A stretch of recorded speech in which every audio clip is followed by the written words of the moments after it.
बिस्मिल्लाहिर्रहमानिर्रहीम। आज हम ओ लेवल अकाउंटिंग जिसका कोड है 7707, उसका मई जून 2015 का पेपर 1 जो मल्टीपल चॉइस से रिलेट करता है ये करने जा रहे हैं। एमसीक्यूज़ के अंदर क्वेश्चन नंबर 1 से लेके 20 तक ऑलरेडी रिकॉर्डेड है ये। अब अगर कराचीज़ एकेडमी के यूट्यूब चैनल पर जाएँ तो प्ले लिस्ट में एक फ़ोल्डर मिलेगा मई जून 2015, उसके अंदर ये दो लेक्चर्स आपको मिलेंगे। आज हम अपने लेक्चर का स्टार्ट क्वेश्चन नंबर 21 से करेंगे। एक ब्रीफ इंट्रोडक्शन उन बच्चों के लिए जो फर्स्ट टाइम ये वीडियो देख रहे हैं, उनकी इंफॉर्मेशन के लिए कि आप कराचीज़ एकेडमी के यूट्यूब चैनल पर अगर जाएं और उसकी प्लेलिस्ट में जाकर देखें तो 2020 से लेके 2016 तक, और ये 15 में अभी करा रहा हूँ जो आज ख़त्म हो जाएगा, ये तमाम लेक्चर विंटर और समर दोनों के आपको दोनों अटैम्प्ट्स के जो है सोल्ड फॉर्म वीडियो फॉर्म के अंदर मिलेंगे, जिसमें I try my level best कि आपके कंसेप्ट्स भी क्लियर हों और राइट चॉइस तक आप कैसे पहुँचे ये लॉजिकली तौर पे हम समझने की कोशिश करें। और प्रैक्टिस के लिए जो सबसे बेस्ट मटेरियल है वो पास पेपर्स होते हैं। अकाउंटिंग के अंदर दो ही चीज़ें होती हैं, एक आपके कंसेप्ट्स हैं कि आपकी अंडरस्टैंडिंग के वो कितनी अच्छी है, आपने कितने अच्छे तरीके से चीज़ों को समझा है, और सेकंड ये कि आप प्रैक्टिस कितनी कर रहे हैं। अब इसमें दो बातें हो रही हैं। एक बात ये है कि अगर आपके कंसेप्ट्स बहुत अच्छे हैं लेकिन आप प्रैक्टिस नहीं कर रहे हैं तो भी प्रॉब्लम है। प्रॉब्लम उसके अंदर ये है कि आपके कंसेप्ट्स का रियल एप्लीकेशन आप एग्ज़ाम में करने जा रहे हैं वो आपको फंसा देगा, क्योंकि टाइम मैनेजमेंट आपसे नहीं हो पाएगी।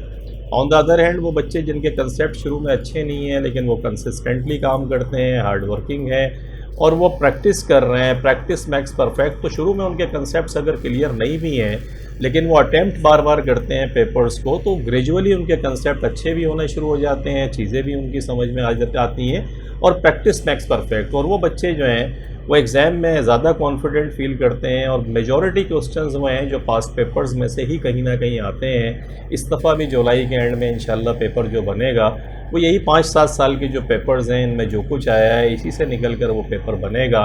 तो अगर आपने 5-7 साल अटैम्प्ट पेपर अगर करे हैं, प्रैक्टिस आप कर रहे हैं, तो टेक माई वर्ड्स इंशाल्लाह you will be getting A+ in your exam with confidence. तो ये जो पास पेपर्स हमने हैं बहुत बड़ी तादाद में हैं कराचीज़ एकेडमी के यूट्यूब चैनल पर, ये फ्री हैं, सारे आपके लिए हैं। आप इनको जाएं, देखें, इनको बार बार पहले वीडियो देखें, फिर इनकी खुद प्रैक्टिस करें और अगर कोई चीज़ समझ में नहीं आती तो कमेंट्स के अंदर लिखें, हम उसको भी फैसिलिटेट करेंगे, आपको फिर समझाएंगे और इंशाल्लाह you will be qualifying your exam with A+। आगे बढ़ते हैं। आज हम क्वेश्चन नंबर 21 से स्टार्ट करते हैं। In the accounts of a partnership where would interest on drawings appear, के पार्टनरशिप के अंदर ड्राइंग जो है, इंटरेस्ट ऑन ड्राइंग्स कहाँ अपीयर होगा। देखिए, इंटरेस्ट ऑन ड्राइंग का मामला ये होता है कि आप यूँ समझ लें कि पार्टनरशिप के अंदर अगर कोई भी पार्टनरशिप करंट अकाउंट मेंटेन करती है, जैसे इस सवाल के अंदर देखें तो 4 चॉइसेस हैं। कहता है capital accounts as a credit entry drawing show होगी, इंटरेस्ट ऑन ड्राइंग शो होगा, या capital accounts as a debit entry show होगी, current accounts as a credit entry होगी, या current accounts as a debit entry होगी। देखिए, पहली चीज़ तो ये समझें कि अगर कैपिटल अकाउंट्स के साथ करंट अकाउंट्स भी कोई पार्टनरशिप मेंटेन करती है तो इसका मकसद ये हुआ कि रनिंग नेचर की जितनी चीज़ें हैं जो इनकम स्टेटमेंट के अंदर जाती हैं वो सारी की सारी चीज़ें करंट अकाउंट के अंदर मेंटेन हो रही होती हैं। इंटरेस्ट ऑन ड्राइंग्स जो होता है वो क्या होता है कि इंटरेस्ट ऑन ड्राइंग वो चीज़ है जो पार्टनर्स ने अपने ज़ाती इस्तेमाल के लिए पैसा निकाला, उस पर उनको इंटरेस्ट देना होगा। तो इंटरेस्ट ऑन ड्राइंग की वजह से क्या होगा, क्योंकि ये उनको पेमेंट करनी है तो ये उनके करंट अकाउंट्स में डेबिट साइड के ऊपर रिफ्लेक्ट होगी एज एन एक्सपेंस। बिज़नेस के लिए तो ये इनकम है क्योंकि बिज़नेस के पास तो ये पैसा आएगा, लेकिन अगर हम पार्टनर के करंट अकाउंट की बात करें तो क्योंकि उनकी जेब से जाएगा तो इसलिए हर वो चीज़ जो उनके करंट अकाउंट्स उनकी जेब से जाए, उनका ख़र्चा हो, पर्सनल यूज़ हो या उनको बिज़नेस को इंटरेस्ट पे करना पड़ रहा है तो उनके लिए फिर डेबिट होगा। तो current accounts as a debit entry ये शो होगा। कैपिटल में कभी नहीं लिखिएगा, याद रखिएगा कि जितनी भी रेवेन्यू नेचर की चीज़ें, इसे इंटरेस्ट ऑन ड्राइंग क्या है, ये इनकम स्टेटमेंट के अंदर अपीयर हो रही होगी। ये जितनी चीज़ें रेवेन्यू नेचर की हैं सब करंट अकाउंट के अंदर जाती हैं और ये क्या होगा एज ए डेबिट साइड के ऊपर जब हम करंट अकाउंट बनाएंगे पार्टनर का तो उसके डेबिट साइड के ऊपर ये इंटरेस्ट ऑन ड्राइंग शो हो रहा होगा, क्योंकि इसको मिल नहीं रहा है, ये दे रहा है, बस ये जहन के अंदर रखें। तो डी पार्ट हमारा राइट चॉइस है हमारी जो हमने समझा।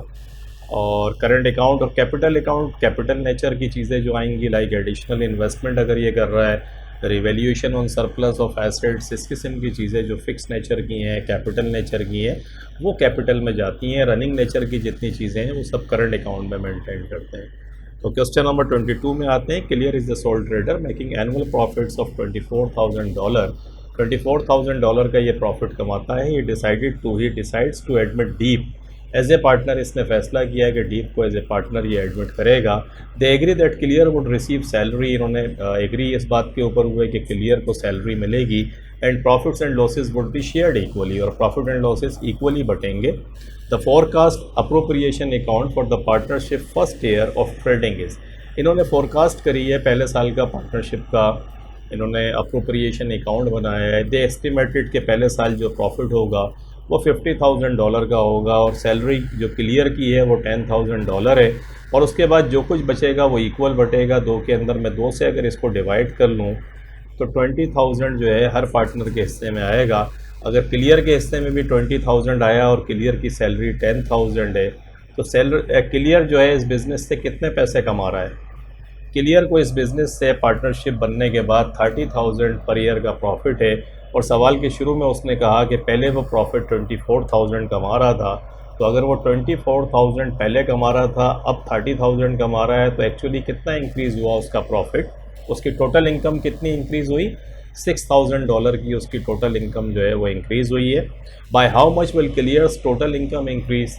कि ये बताएं कि क्लियर की टोटल इनकम कितने डॉलर से इंक्रीज़ होगी। अभी हम देख कर आ रहे हैं कि उसकी इनकम $6,000 से इंक्रीज़ हुई है। तो क्वेश्चन नंबर 22 के अंदर जो बी पार्ट है उसमें $6,000 दिया हुआ है, तो ये हमारी राइट चॉइस है। और वो क्यों है मैंने आपको समझाया है कि पहले वो 24,000 का प्रॉफिट कमा रहा था, जो उन्होंने फोरकास्ट करी है उसके हिसाब से पूरे साल का प्रॉफिट 50,000 आएगा।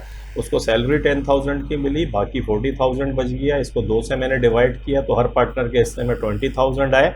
20,000 क्लियर को प्रॉफिट में से शेयर मिला, 10,000 की उसकी सैलरी है, 30,000 बनता है। पहले 24,000 वो कमा रहा था, तो $6,000 से उसका प्रॉफिट, उसकी टोटल इनकम इंक्रीज़ हुई।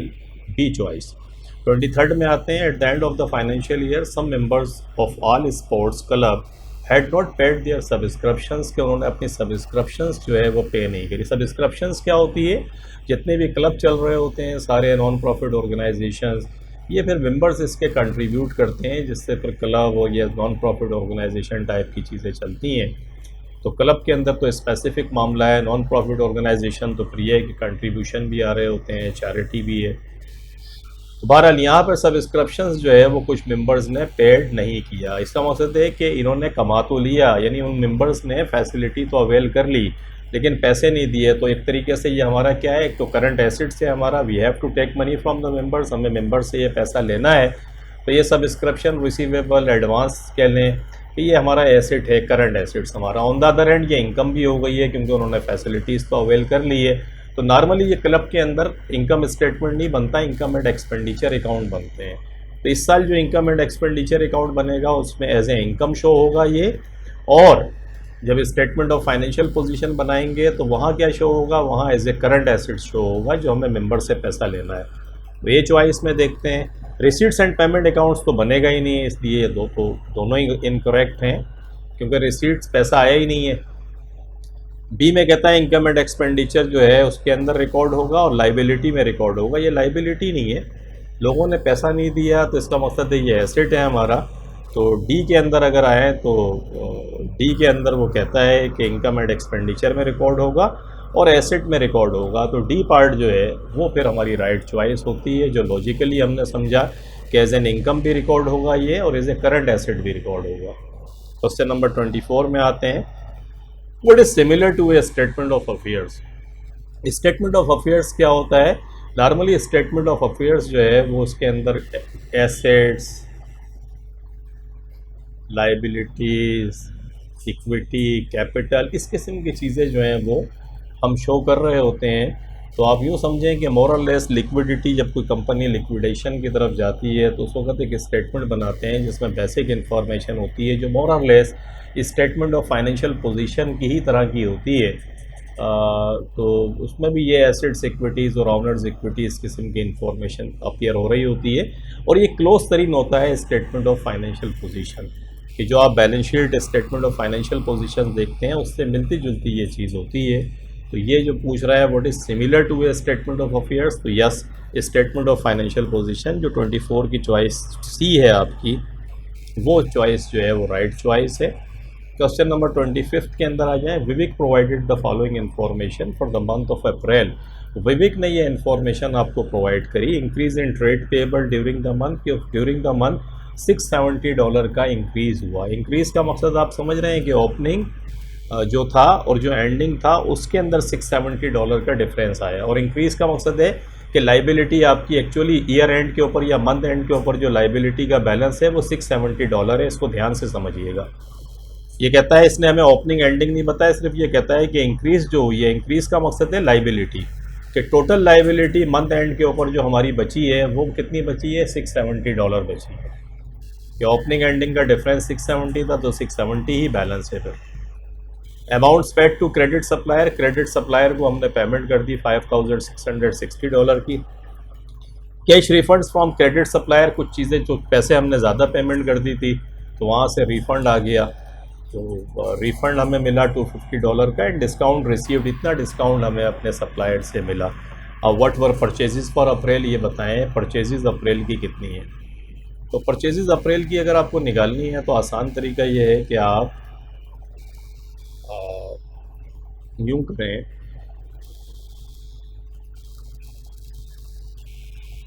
सप्लायर का अकाउंट खोल लें।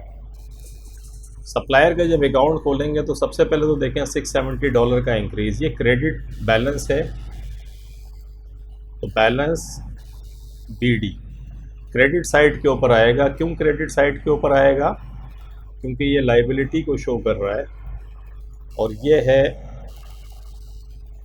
$670। बल्कि आप यूँ समझें कि यहाँ नहीं आएगा, ये मंथ एंड का बैलेंस है। ये आप देखें इंक्रीज ड्यूरिंग द मंथ, तो इसका मकसद है मंथ एंड की ये पेमेंट हो गई है, तो मंथ एंड का जो बैलेंस है वो कहाँ पर आएगा, वो इस जगह के ऊपर शो होगा आपका आके,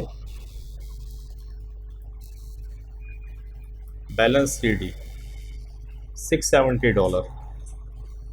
ये इंपॉर्टेंट पॉइंट है इसमें याद रखने का कि जब भी आपको इंक्रीज इन पेबल दे तो इसका मकसद है इसने ओपनिंग भी नहीं दिया आपको, एंडिंग भी नहीं दिया। ये जो और ये इंक्रीज हो रहा है तो समझ लीजिएगा कि लाइबिलिटी है और मंथ एंड का बैलेंस है। तो आपको पता है लाइबिलिटी जो है वो क्रेडिट होती है और उसका जो बैलेंस होता है वो बैलेंस CD बन के डेबिट साइड के ऊपर आता है। ये कंसेप्ट बहुत इंपॉर्टेंट है समझने का, इसको दिमाग में रखिएगा कि एक्चुअली ये लाइबिलिटी है, इसलिए हम बैलेंस CD बना के लेजर के अंदर डेबिट साइड के ऊपर लिख रहे हैं। ये हमारे पास आ गया। आगे ट्रांजैक्शन देखें, amount paid to credit supplier. जब आप पेमेंट करेंगे क्रेडिट सप्लायर को तो क्या एंट्री पास करते हैं, सप्लायर अकाउंट को डेबिट करते हैं और बैंक को क्रेडिट करते हैं। तो बैंक का रेफरेंस दे के सप्लायर को डेबिट करते हैं आप 5660। उसके बाद तीसरी एंट्री है cash refunds from credit supplier. Supplier से रिफंड आया, रिफंड आएगा तो क्या एंट्री पास करेंगे, बैंक को डेबिट करेंगे और सप्लायर को क्रेडिट करेंगे, क्योंकि आपको उसने पहले आपने उसके अकाउंट्स पेबल को लाइबिलिटी को डेबिट ज़्यादा से कर दिया था, पेमेंट कर दी थी ज़्यादा, अब वहाँ से रिफ़ंड आ रहा है। तो ये रिफ़ंड कितना है, $250 का रिफ़ंड है। इसकी वजह से सप्लायर का अकाउंट क्रेडिट हो जाएगा। और अगली एंट्री है डिस्काउंट रिसीव $310। तो डिस्काउंट रिसीव जब करते हैं तो क्या एंट्री पास करते हैं, आप कैश बुक के अंदर जाएँ तो आप क्या करते हैं, लाइबिलिटी अकाउंट को डेबिट करते हैं क्योंकि ये पैसे नहीं देने हैं। डिस्काउंट रिसीव्ड आपकी इनकम है उसे क्रेडिट करते हैं। तो डिस्काउंट रिसीव्ड करके $310 यहाँ लिख दें। तो ये जब आपने लेजर के अंदर ये फिट कर दिया तो 5660, 310 एंड 670 ये मिला के बनता है 6640। और ये दोनों साइड्स इक्वल होनी चाहिए। डिफरेंस कितना है, 6640 में से अगर ये 250 में माइनस कर दूं ये वाला तो कितना बचेगा, 6390। यही एक्चुअली आपकी परचेजेज है, क्योंकि आप एंट्री क्या पास करते हैं, परचेजेस को डेबिट करते हैं, सप्लायर को क्रेडिट करते हैं। तो जो डिफरेंस है, जो अमाउंट है, बैलेंसिंग फिगर है आपकी, ये परचेजेज है, इसको दिमाग में रखिएगा 6390।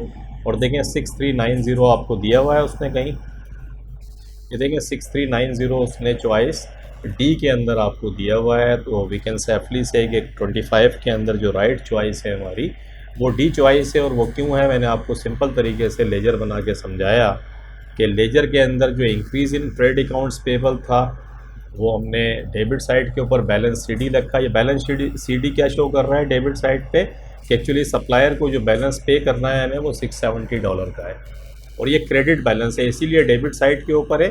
जब मैं अगले महीने के अंदर जाऊंगा तो यहाँ इस लेजर की इस जगह के ऊपर मैं बैलेंस बीडी बना के इसको लिख दूँगा।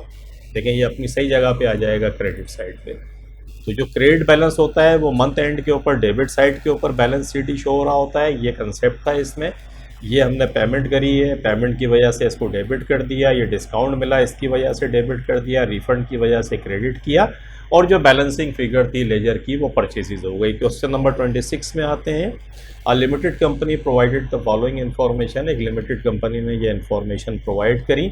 जैन फर्स्ट ऑर्डिनरी शेयर्स जो है $1 ईच के हिसाब से 200,000 का दिया हुआ है। रिटेन अर्निंग्स जो है 12,000 के। देखिए बिजनेस 3 तरीक़ों का होता है, एक सोलो प्रोप्राइटरशिप है, एक पार्टनरशिप है और एक लिमिटेड लाइबिलिटी कंपनी है। लिमिटेड लाइबिलिटी कंपनी के शेयर्स स्टॉक एक्सचेंज के ऊपर भी फ़रोख्त होते हैं और इसका नॉर्मली ऑर्डिनरी शेयर कैपिटल होता है। अगर आपको भी शेयर ख़रीदने हैं आप वहाँ ख़रीद लें, ये विल बी द ऑनर, जो आपकी अमाउंट की हद तक आप भी ऑनर हो जाएंगे कंपनी के। और ये जो इनकम कमाती है उसे हम रिटेन अर्निंग कहते हैं। बस ये फ़र्क याद रखिएगा कि लिमिटेड लाइबिलिटी कंपनी के अंदर जो इनकम होगी, जो भी प्रॉफिट और लॉस होगा वो ट्रांसफ़र हो जाएगा एक अकाउंट में, उसे रिटेन अर्निंग अकाउंट कहते हैं। और रिटेन अर्निंग अकाउंट से अगर किसी पर्टिकुलर पर्पस के लिए कोई पैसा ट्रांसफ़र कर रहे हैं तो वो जनरल रिज़र्व कहलाता है, वहाँ ट्रांसफ़र कर देते हैं। और फिर या फिर ये कि ऑर्डिनरी शेयर जो होल्डर्स हैं हमारे, उनको अगर प्रॉफिट दे रहे हैं तो उनको प्रॉफिट भी इसी रिटेन अर्निंग में से देते हैं। तो ये 2-3 कंसेप्ट्स के साथ आगे बढ़ाते हैं सवाल को। A dividend of 10% on ordinary shares was paid during the year. तो ये 200,000 का अगर 10% आपने डिविडेंड पे किया तो कितना अमाउंट बन गया? ये अमाउंट मेरे भाई बन गया $20,000। ये डिविडेंड आपने पे कर दिया।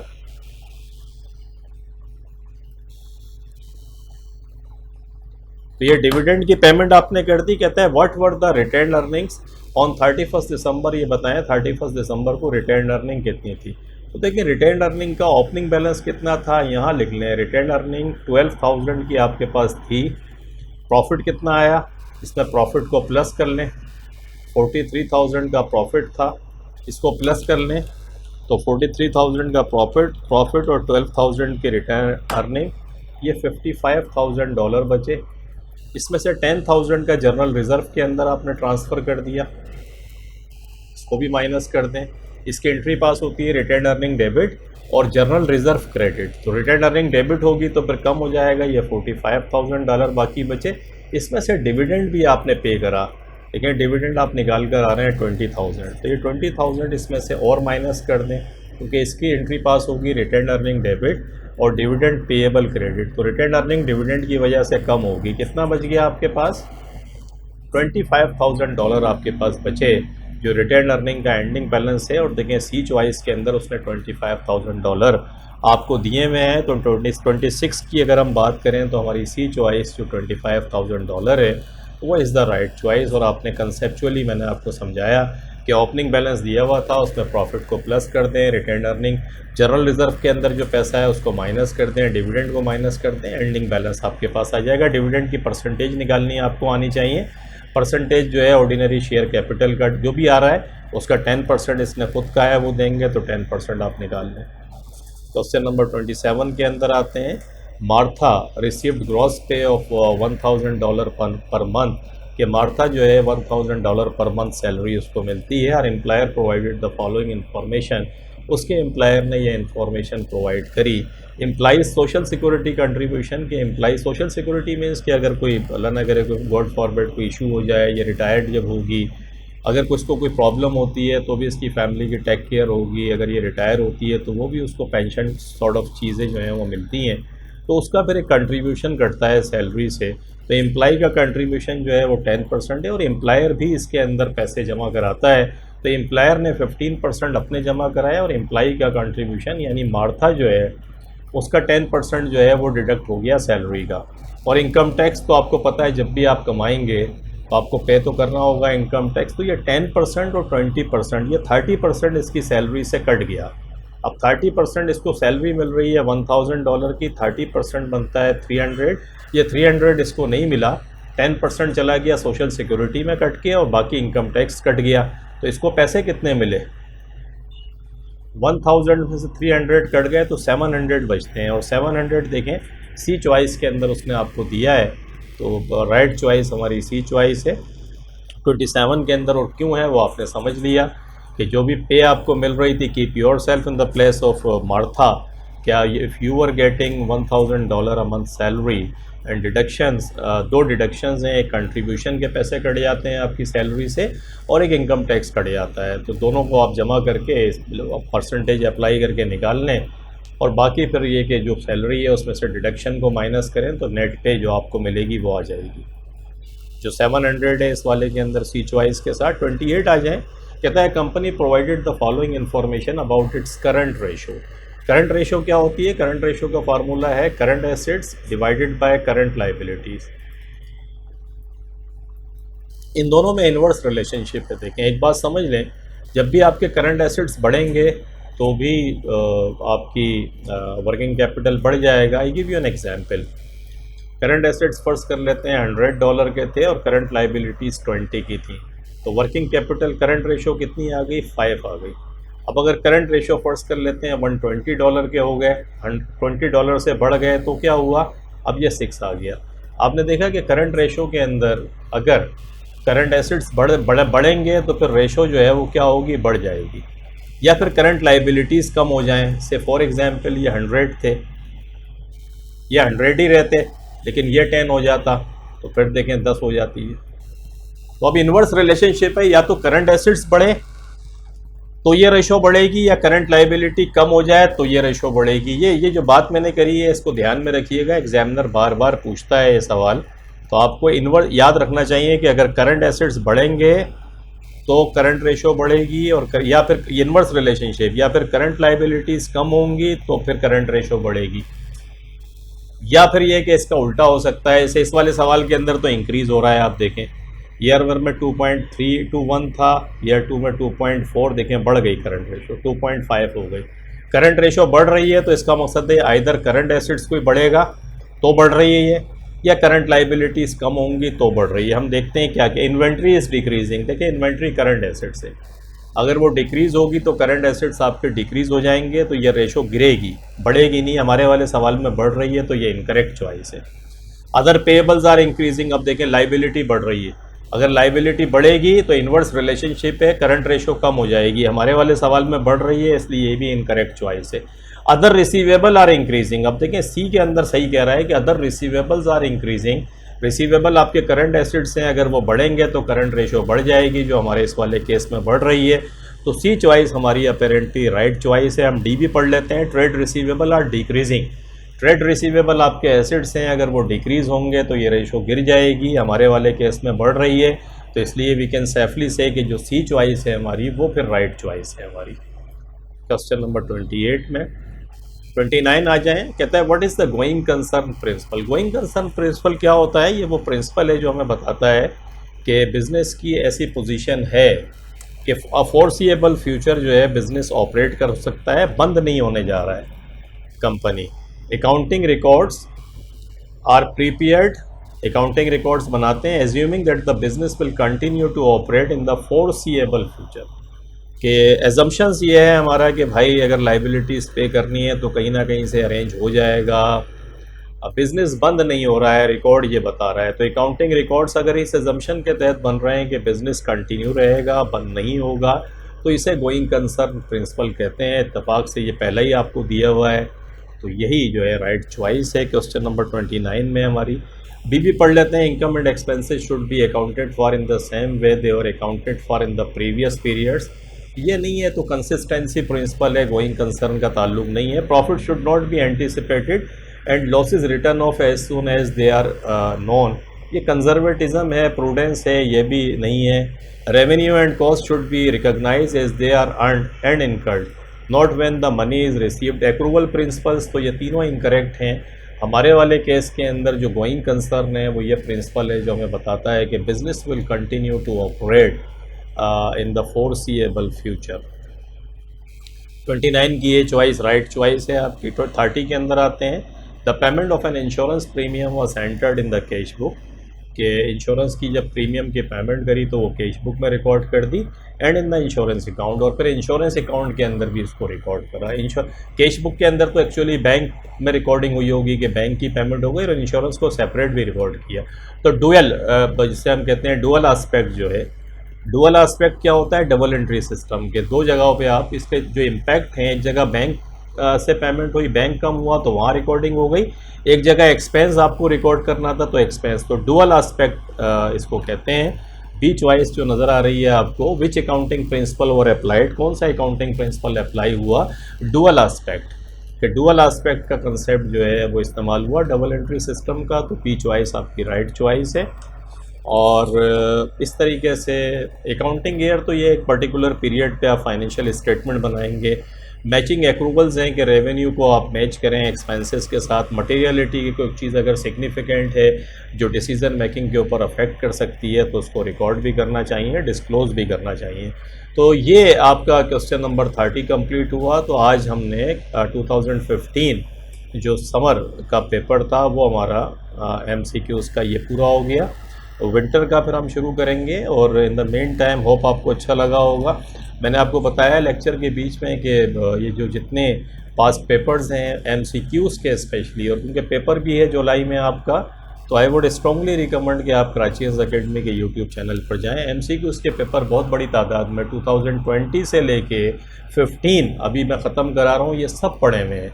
और आप इसे जब बार बार प्रैक्टिस करेंगे, इन्हीं पेपर्स को अगर आप ढंग से प्रैक्टिस कर लें और आपके कंसेप्ट्स थोड़े से ना भी हैं तो आप इनको प्रैक्टिस करना शुरू करें। कोई चीज़ नहीं आती, कुछ स्पेसिफिक लेक्चर्स भी मैंने रिकॉर्ड कराए हैं, वो भी वहाँ जाकर देखिएगा।